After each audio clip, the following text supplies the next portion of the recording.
Hello everyone. तो सुबह की शुरुआत आरुष से होती है। आरुष यहाँ सुबह उठ के सुसु पोटी करके मालिश वालिश करवा के नाश्ता पानी करके यहाँ पे बैठा हुआ है, बिस्किट खा रहा है। और बिस्किट खाते खाते नज़र घुमा लिया है कि मेरे खाने पे देखो नज़र लगा रहे हैं, जब देखो कैमरा लेके आ जाते हैं। और यहाँ पे फिर मैं कैमरा उठाई तो इसने नज़र नीचे कर ली कि अरे भाई जाओ दोपहर का लंच बनाओ, मुझे भूख लगी है। तो यहाँ पे क्या फिर इसके लिए दोपहर का लंच बनाने लगी मैं। तो लंच में मैंने क्या बनाया, इसके लिए वेजिटेबल दलिया बनाई, जिसमें मैंने पैन में यहाँ पे देसी घी डाल के जीरा तड़का लिया। यहाँ पे सारे वेजिटेबल डाल दिए, जिसमें बीन्स, गाजर, गोभी, इन सबको अच्छे से घुमा फिरा के मिला लिया। फिर यहाँ पे दाल और दलिया दोनों ही ऐड करके मैं इसको देती हूँ ताकि अच्छे से न्यूट्रिशन मिले। आरुष इतना चटेरू है ना, इसको क्या ही बताऊँ मैं। कोई भी स्वाद अगर नहीं लगेगी इसको चीज़ तो वो इसने खानी नहीं है, बिल्कुल भी नहीं खाएगा। तो इसको चटपटा पसंद है, तो मैं इसके लिए थोड़ा सा मिर्च भी ऐड कर देती हूँ फाड़ के स्लिट लगा के, ताकि थोड़ा सा टेस्टी बने। तो यहाँ पे मैं इसमें पानी वानी सारे मसाले तो नहीं डालती हूँ, सिर्फ हल्दी और नमक डालती हूँ। हल्दी एंटीऑक्सीडेंट का काम करती है, इसीलिए मैं इसमें डाल देती हूँ। और भाई मैंने तो उसमें टमाटर डालना भूल ही गई थी, तो आखिर में जब 50% कुक हो गया था तो फिर मैंने इसमें टमाटर ऐड किया ताकि थोड़ा चटपटा बने और अच्छे से खाए। तो भैया लो, हमारी दलिया भी बन के तैयार हो गई और मैं भी बन ठन के तैयार थी। अब क्या था, इसको खिलाने की बारी थी, लेकिन आरुष सो रहा था। कमरे में डिम लाइट करके मैं चली गई थी इसका लंच बनाने के लिए, तो इसको सुलाया हुआ था मैंने। और देखिए अंधेरे में ही ये बेड के अपने फेवरेट पॉइंट पे खड़ा होके किस तरह मेरे को डरा रहा है। और देखिए ये मुझे डरा कैसे रहा है, हर एंगल से हर पोज से ये मुझे डराने की कोशिश कर रहा है। लेकिन बेटा मैं भी ना चतुर्वंशी खानदान से हूँ, तेरी चतुराई मैं बहुत अच्छे से समझती हूँ, मैं नहीं डरने वाली। उल्टा तो मैं तो डरा ही दूंगी तुझे। तो अपने नेक काम में नाकामयाब होते हुए मुझसे लिपट के बोल रहा है, कोई बात नहीं, अगली बार मैं आपको ऐसा भयंकर डराऊंगा ना। अब यहाँ पे देखिए, अब यहाँ पे मेरा मोटापा तो ख़त्म नहीं हो रहा, लेकिन मैं फल ख़त्म करने में लगी हूँ। और यहाँ पे देखिए फिर आरुष को फिर दोपहर को मैंने यहाँ पे दलिया खिलाया था। अब मैं अपना कैमरामैन इतना मिस कर रही हूँ कि अब यहाँ पे देखिए मैंने अपने भतीजे को ही कैमरामैन बना लिया है। क्या करूँ, कैमरामैन की बहुत किल्लत है। फिर यहाँ अपने नाना जी को बटर लगाती है, भाई नाना जी बाहर घुमाओ ना, कोई नहीं घुमाता मुझे। तो बहुत अच्छे से बटर लगा रहा है, लेकिन नाना जी भी इसके झांसे में नहीं आते हैं। फिर क्या बेचारा थका हारा मनाते हुए लेट जाता है, जाओ मैं गुस्सा हो गया आपसे, आप मेरे को घुमाने नहीं ले जाते। तो लेट गया, अपना सिर पीट रहा है।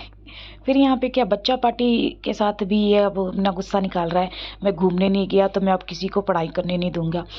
ज्योमेट्री बॉक्स ले रहा है, कॉपी ले रहा है, पेन ले रहा है, पेंसिल ले रहा है। फिर यहाँ पे ना दादी जी का फ़ोन आ गया, फिर दादी जी से अपनी शिकायत कर रहा है, देखो मैंने ये बच्चा पार्टी मेरे को खेलने नहीं दे रहे तो मैंने इनकी कॉपी फाड़ दी।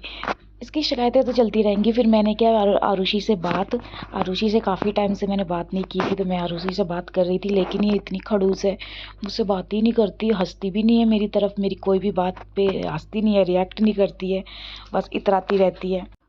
उसके बाद फ़ोन जैसे ही कट हुआ तो यहाँ पे कृष्णा कॉटन कैंडी ले आया, बुड्ढी का बाल जिसको कहते हैं। तो मैं बड़ा खाती थी, मुझे बहुत पसंद है बुड्ढी का बाल, तो इसको कॉटन कैंडी भी कहते हैं। तो आरुष इसको देख के हैरान हो गया, भाई ये क्या है गुलाबी गुलाबी सा। अलट पलट करके देख रहा है, समझ नहीं आ रहा है इसको खाते हैं कि खेलते हैं। पूछ रहा है क्या है ये, क्या है, खोल खोल के इसकी ऐसी की तैसी मार दी है। और इसकी ऐसा इतना मरोड़ दिया कि इसको लगा खेलने की चीज़ है, और उसको मरोड़ मरोड़ के सारा इसने तोड़ ताड़ दिया। इसकी डंडी वंडी सारी बाहर निकाल दी। तो मैंने इसको हाथ में अपने लिया, उसके बाद मुंह में डाला। मुंह में डालते ही कहता आई छी, क्या है ये गंदी चीज़, मुंह से तुरंत ही निकाल दिया बाहर। फिर हाथ में लिया, फिर सोच रहा चलो टेस्ट लेके खाता हूँ, फिर भी इसको कोई टेस्ट नहीं आया। इसने भगा के मारा, नहीं खाया। फिर इसने नहीं खाया तो क्या मैं छोड़ने वाली थोड़ी थी, मैंने खा लिया, क्योंकि मुझे तो ये शुरू से ही पसंद है बहुत, बुड्ढी का बाल। आरुष को तो बिल्कुल नहीं पसंद आया, मेरे पास चढ़ के बोलता अरे मम्मा कैसे खा रहे हो इतनी गंदी चीज़।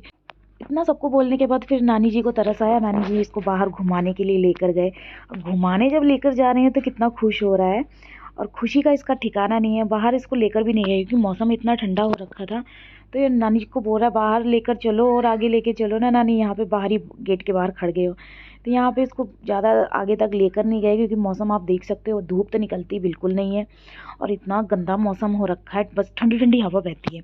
और यहाँ पे देखिए इतना गेट के बाहर तक ही घूम के आए, लेकिन इसकी खुशी का ठिकाना नहीं है। और मुझे बोल रहा है मैं तो घूम के आ गया, आप तो घर पे बैठे रह गए, ये आप तो घर में बैठे रह गए, मैं बाहर घूम के आ गया। तो इसी तरह ये इतरा रहा था और मुझे चिढ़ा रहा था। मैंने कहा चल कोई ना, मैं भी घूम के आऊँगी तेरे को घर में छोड़ के। और यहाँ पे देखिए फिर कृष्णा की पेंसिल ले लिया और उसको दे नहीं रहा, कह रहा तूने मेरे को दिया नहीं था ना ज्योमेट्री, अब मैं दूंगा नहीं, चाहे जो कर ले। अब तो मम्मा की गोदी में हूँ, तुम मुझसे छू भी नहीं पाओगे और मैं तुम्हें दूंगा भी नहीं पेंसिल, ये मैं अपने पेंसिल अपने पास रखूंगा, तुम्हें नहीं दूंगा। तो ऐसे ऐसे करता रहा भाई। फिर कृष्णा ने उससे पेंसिल छीन ली तो अब चिढ़ गया, बहुत ज़्यादा चिढ़ गया। मैं नहीं दूंगा, मैं नहीं दूंगा, पर आखिरकार पेंसिल देनी पड़ी। यहाँ पे आरुष शौक और कृष्णा रोक हो गया। फिर क्या शाम को आए, फिर यहाँ पे प्रीति से बात हुई, मेरी सिस्टर जो है हिसार में। और यहाँ पे अपनी मासी से बात करता हुआ बोल रहा है, मासी जल्दी आ जाओ नहीं तो मैं तो छोड़ के चला जाऊँगा, आप अपना फिर आते रहियो, तो जल्दी जल्दी आ जाओ। अब हम दोनों साथ में मिलके केक काटेंगे, क्योंकि हम दोनों का बर्थडे एक ही दिन पड़ता है ना, इसीलिए। तो चलो मैं जा रहा हूँ। इसी तरह वीडियो को देखें, लाइक करें, शेयर करें, चैनल को सब्सक्राइब करें।